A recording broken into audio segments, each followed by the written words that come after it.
firman Tuhan, saya beri judul heart atau hati. Di mana letak heart kita nih? Kalau bahasa Inggris heart itu artinya jantung. Tapi kalau bahasa Indonesia hati itu liver. Mari kita baca Amsal pasal 4 ayat 23. Jagalah hatimu dengan segala kewaspadaan, karena dari situlah terpancar kehidupan. Dalam bahasa lain dikatakan mata air kehidupan, springs of life. Jagalah hatimu dengan segala kewaspadaan. Dalam bahasa Inggris dikatakan above all else, di atas segala-galanya, guard your heart. Jaga hatimu. For everything you do flows from it. Karena semua yang kau kerjakan itu mengalir atau terpancar dari dalamnya.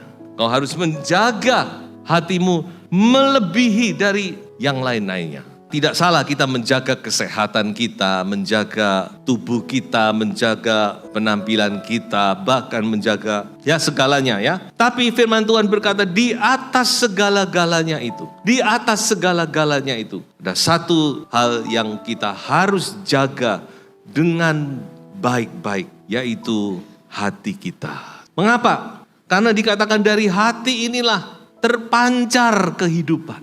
Hati ini seperti mata air. Mata air itu, sumber itu jernih. Maka kita bisa langsung minum kan? Ya, sekarang banyak aqua diambil dari mata air Prigen, mata air, ya macam-macam sudah. Karena apa? Karena dari situ itu mengalir air yang jernih. Air kehidupan. Yang bisa membuat kita hidup dan bisa membuat orang lain hidup. Itulah sebabnya kita harus menjaga hati ini dengan sebaik-baiknya. Nah, saya akan bersama-sama melihat apa yang harus kita jaga dari hati kita. Sebenarnya ini sangat kaya sekali, tapi kita hanya akan melihat 5 hal dan itu pun mungkin tidak bisa kita bahas secara detail. Tapi baiklah itu jadikan peringatan bagi kita. Yang pertama, firman Tuhan berkata, kita harus menjaga hati kita dari kekhawatiran. Siapa hari-hari ini yang tidak khawatir? Hari-hari ini banyak sekali kekhawatiran yang muncul. Ada orang yang khawatir tentang sakit penyakit. Khawatir tentang pekerjaan, ekonomi. Hampir semua bidang mengeluh. Ekonomi sekarang sudah tidak seperti dulu Pak. Sekarang sudah merosot, tidak seperti dulu. Mungkin ada yang khawatir tentang masa depan kita, masa depan anak-anak kita.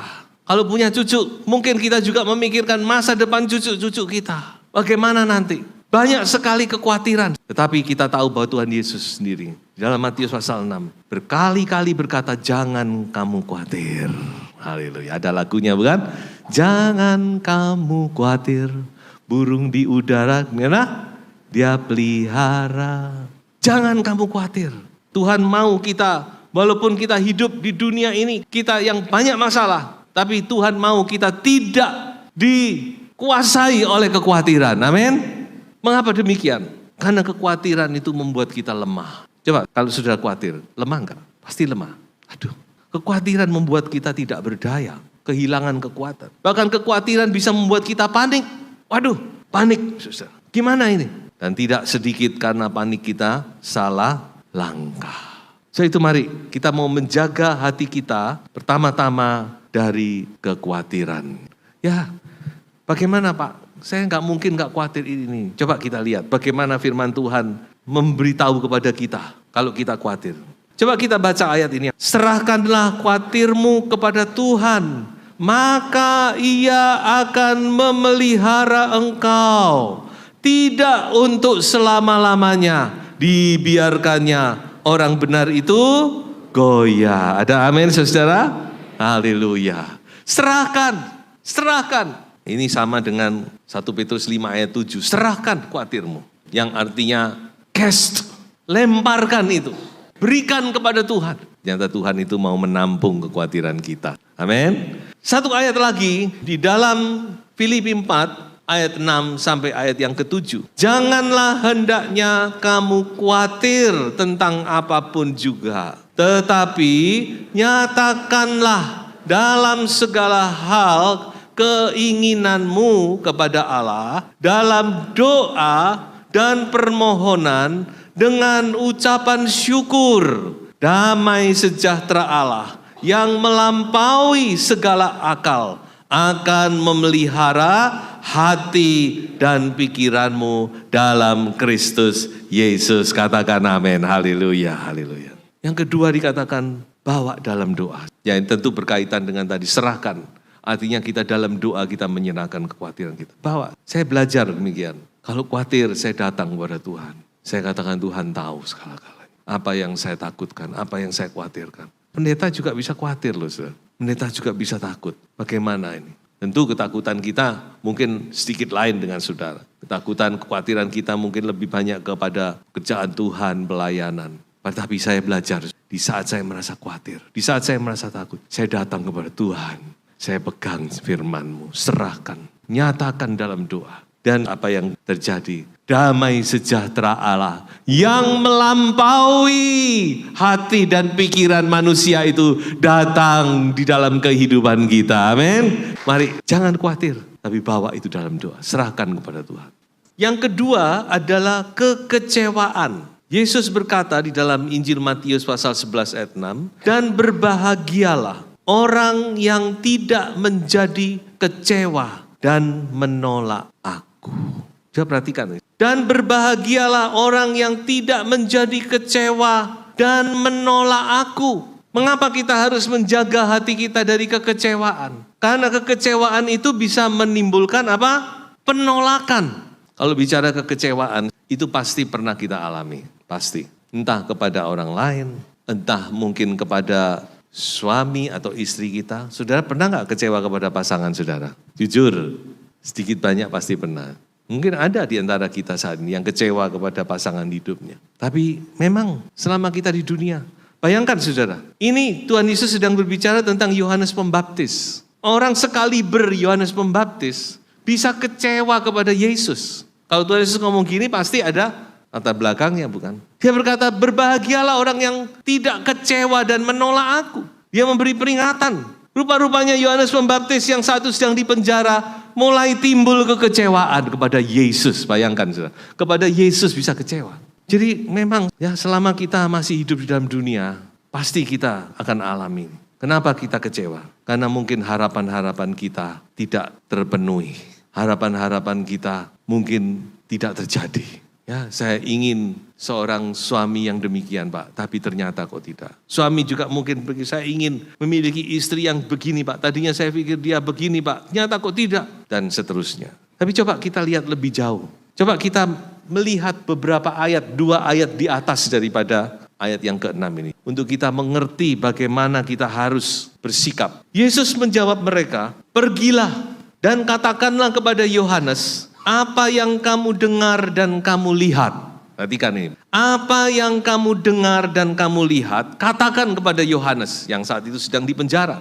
Orang buta melihat, orang lumpuh berjalan, orang kusta menjadi tahir, orang tuli mendengar, orang mati dibangkitkan, dan kepada orang miskin diberitakan kabar baik. Nah, kemudian muncullah ayat 6 tadi. Berbahagialah orang yang tidak kecewa dan menolak aku.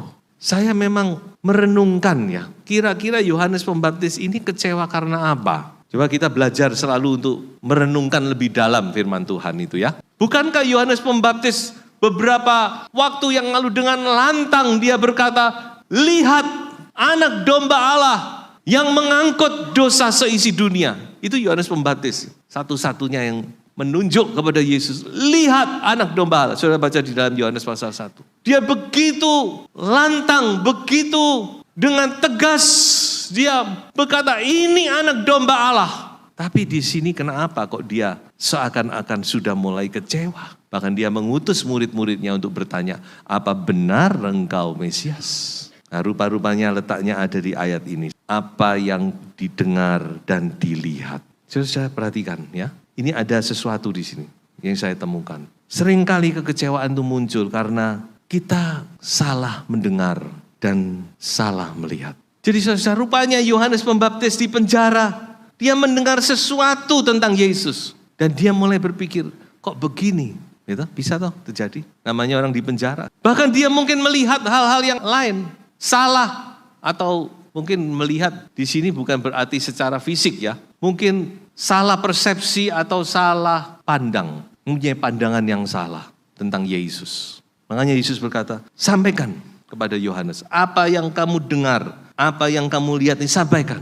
Kadang-kadang kekecewaan itu bisa muncul karena kita salah mendengar dan salah melihat. Kita melihat dari sudut pandang yang salah, sudut dengar yang salah.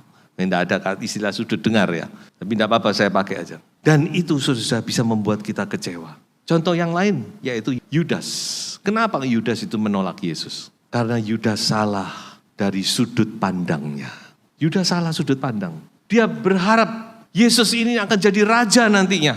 Dan dia akan menjadi menteri keuangan. Wah, karena dia memang bendaharanya. Salah memandang, salah berharap, salah sudut pandangnya tidak tepat, tidak sesuai dengan firman Tuhan. Ketika dia melihat Yesus berjalan menuju kematian, dia kecewa. Ketika Yesus berkata tentang kematiannya, dia kecewa. Dia tidak memakai sudut pandangnya Allah, tetapi dia memakai sudut pandangnya sendiri untuk menilai Yesus. Itulah sebabnya kita harus sebagai orang percaya. Ya, nanti terakhir saya akan tutup. Bagaimana kita harus menguasai pikiran kita, hati kita, sehingga kita memiliki sudut pandang yang benar. Baik, maju lagi. Masih ada 3 lagi nih. Jaga hati kita dari kepahitan. Coba kita baca Ibrani 12 ayat 15. Jagalah supaya jangan ada seorang pun menjauhkan diri dari kasih karunia Allah. Agar jangan tumbuh akar yang pahit, yang menimbulkan kerusuhan dan yang mencemarkan banyak orang. Yang ketiga, kita diperingatkan supaya kita menjaga hati kita. Jangan sampai ada kepahitan. Perhatikan ya. Rumah tangga, keluarga. Coba kita jaga hati ini jangan sampai muncul akar pahit. Karena akar pahit itu akan mencemarkan, akan mempengaruhi banyak orang. Firman Tuhan itu tidak salah. Coba saudara renungkan. Orang yang menyimpan akar pahit, dia akan menyebabkan orang lain juga terimbas. Orang yang tidak ada apa-apa, jadi ikut rohnya itu, ikut memiliki kepahitan. Walaupun mungkin tidak seperti orang tersebut, tapi sedikit banyak pasti. Karena firman Tuhan berkata, mencemarkan banyak orang. Nah ini yang harus kita waspadai. Dan perhatikan bahwa di akhir zaman ini, salah satu cara iblis untuk menjatuhkan orang percaya adalah melalui kepahitan. Coba kita baca satu ayat. Ini adalah sangkakala yang ketiga. Lalu malaikat yang ketiga meniup sangkakalanya, dan jatuhlah dari langit sebuah bintang besar, menyala-nyala seperti obor, dan ia menimpa sepertiga dari sungai-sungai dan mata-mata air. Ini tadi sudah kita lihat, hati itu seperti spring of life, mata air. Nama bintang itu ialah Absintus, dan sepertiga dari semua air menjadi absintus. Absintus itu pahit. Dan banyak orang mati karena air itu, sebab sudah menjadi pahit. Makanya saya berkata demikian bukan untuk diri saudara sendiri sebenarnya, tapi untuk diri saya sendiri.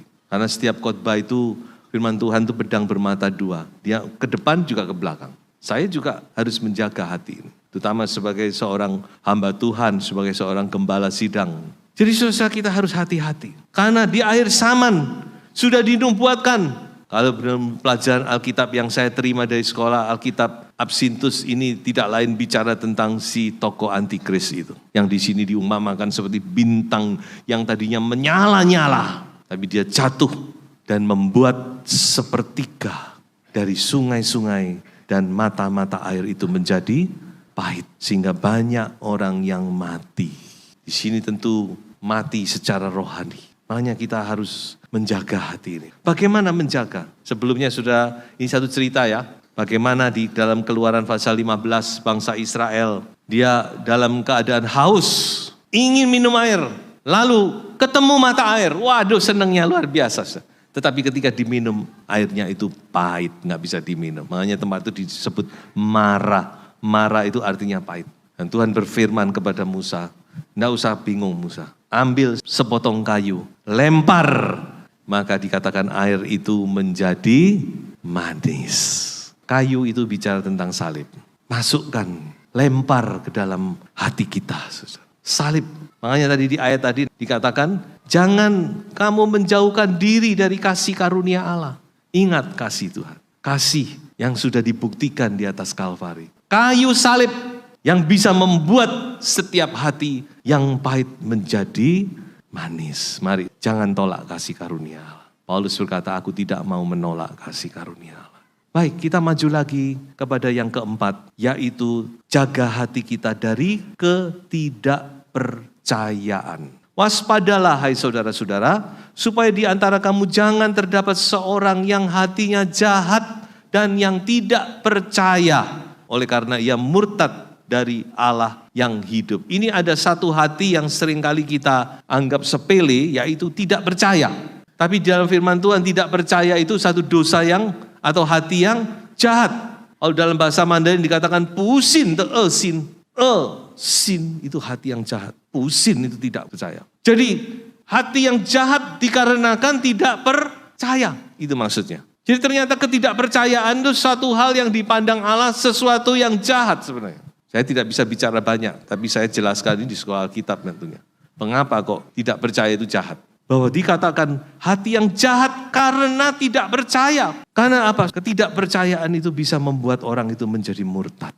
Dan yang pasti ketidakpercayaan membuat kita tidak bisa menikmati berkat Allah dan janji-janji Allah. Bilangan pasal 3 ayat 14, bangsa Israel tidak bisa masuk Kanaan karena tidak percaya. Yang gak mau percaya pada janji Allah. Padahal Allah itu serius dengan janjinya. Dan dia sudah siap menggenapkan janji yang dia katakan kepada sahabatnya Abraham. Bahwa nanti anak keturunanmu, cucumu akan mewarisi tanah ini. Dan dia sudah siap membawa bangsa Israel keluar dari Mesir. Hanya dengan satu tujuan, untuk menggenapkan janjinya kepada Abraham. Tapi mereka tidak percaya. Ya gimana lagi? Kemudian di dalam 2 Raja-Raja pasal 7, ada cerita di mana seorang perwira raja karena tidak percaya, dia tidak bisa menikmati berkat Allah. Cuma bisa melihat, tapi tidak bisa menikmati. Nanti saudara baca sendiri. 2 Raja-Raja pasal 7. So itu mari kita harus percaya kepada firman Tuhan. Sungguh-sungguh kita harus percaya. Baik yang secara tertulis maupun yang secara lisan. Banyak kali kita berpikir gini, ketika kita mendengar khotbah, kita mungkin berpikir, itu kan kata nih pendeta. Ya memang yang berbicara ini memang hamba Tuhan, yang mungkin masih banyak kelemahan. Tetapi ingat, yang disampaikan itu firman. Saya menyampaikan firman Tuhan itu setiap kali bukan asal menyampaikan. Saya juga enggak berani. Saya selalu minta peneguhan dari Tuhan. Sebab firman Tuhan yang sampaikan itu saya diberi Tuhan waktu tidur. Antara sadar dan sadar itu Tuhan kasih. Bicara tentang hati. Herannya ketika saya bangun tidur, saya buka, saya tidak tahu berapa lama sudah bangun, saya buka Instagram. Saya kan ada beberapa follow Instagram, salah satunya Pendeta J. John Global namanya. Pas saya buka, saya sempat kirim ke istri saya waktu itu. Ketika saya buka, saya kaget saudara. Karena dia setiap hari itu ada 1 menit sermon, 1 minute sermon, khotbah 1 menit. Dia berkata waktu itu, I will talk about heart. Saya kaget, loh baru saya masih merenungkan. Muncul itu. Di situ saya mendapat peneguhan. Saya harus bicara. Jadi mari kita mau sambut firman Tuhan itu dengan percaya. Di balik kelemahan-kelemahan saya tahu saya masih banyak kelemahan. Tapi saya juga percaya Tuhan memakai untuk berbicara kepada sidang jemaat GPDI Sion Altar. Yang tentunya Tuhan percayakan ya. Nah, oleh sebab itu firman Tuhan berkata, masih di dalam kitab Ibrani dikatakan, karena kepada kita sekarang, tadi itu kepada mereka, sekarang kepada kita diberitakan juga kabar kesukaan sama seperti kepada mereka. Tapi firman pemberitaan itu tidak berguna bagi mereka, itu bangsa Israel, karena tidak bertumbuh bersama-sama oleh iman dengan mereka yang mendengarnya. Dalam bahasa Inggris berkata, not being mixed with faith, karena tidak dicampur dengan iman. Sehingga firman Tuhan itu tidak bisa bertumbuh. Yang terakhir, kita harus menjaga hati kita dari ketamakan. Mari kita baca perkataan Yesus ini. Katanya lagi kepada mereka, berjaga-jagalah dan waspadalah terhadap segala ketamakan. Sebab walaupun seorang berlimpah-limpah hartanya, hidupnya tidaklah tergantung daripada kekayaannya itu. Apa itu ketamakan? Selalu merasa kurang. Jadi ketamakan itu macam-macam. Makanya di sini tulis segala ketamakan. Makanya Tuhan Yesus berkata, jaga, waspada. Kita tidak boleh terjerumus ke dalam ketamakan yang selalu terus. Sudah ini, masih kurang ini, masih kurang. Terus, nggak ada puasnya. Dan itu firman Tuhan berkata, salah satunya firman Tuhan jelas berkata, kepada uang itu manusia nggak pernah puas. Dulu nggak punya uang berkata, kalau saya punya uang segini, ya sudah bagi saya bahagia. Ketika sudah masih kurang terus. Jaga hati kita. Bagaimana kita menjaga? Nah itu ayat bagi saudara, dikatakan oleh Rasul Paulus, yaitu kita harus merasa bersyukur. Seberapapun yang Tuhan berikan, kita nikmati dengan hati yang bersyukur. Mengucap syukur, bersyukur dalam segala hal, sebab itulah yang dikehendaki Allah di dalam Kristus Yesus bagi kamu. Haleluya. Mari, biarlah hati kita benar-benar dijagai. Bagaimana kita menjaga hati kita? Saya akhiri dengan sebuah ayat ini. Bagaimana kita menjaga hati kita? Di dalam Mazmur 119 ayat 11, dikatakan, dalam hatiku aku menyimpan janjimu supaya aku jangan berdosa terhadap engkau. Jaga hati kita dengan firman Tuhan. Saya tidak bisa bicara banyak, tapi saya sungguh-sungguh menghimbau. Jaga hatimu dengan firman. Tidak ada yang bisa menjaga hati kita kecuali firman Tuhan. Jaga hatimu dengan firman. Simpan firman itu di dalam hati. Merenungkan firman itu. Nikmati firman itu. Karena hanya firman Allah yang bisa mengubah hati kita. Firman Allah yang memuaskan kita. Firman Allah yang bisa menjaga hati kita. Sehingga hati kita menjadi satu hati yang berkenan kepada Allah. Saudara, saya percaya Tuhan punya rencana dalam setiap hidup kita. Ya, Tuhan punya rencana. Sebab itu kita harus menjaga hati. Supaya rencana Tuhan itu terlaksana dalam hidup kita. Tuhan Yesus memberkati, haleluya.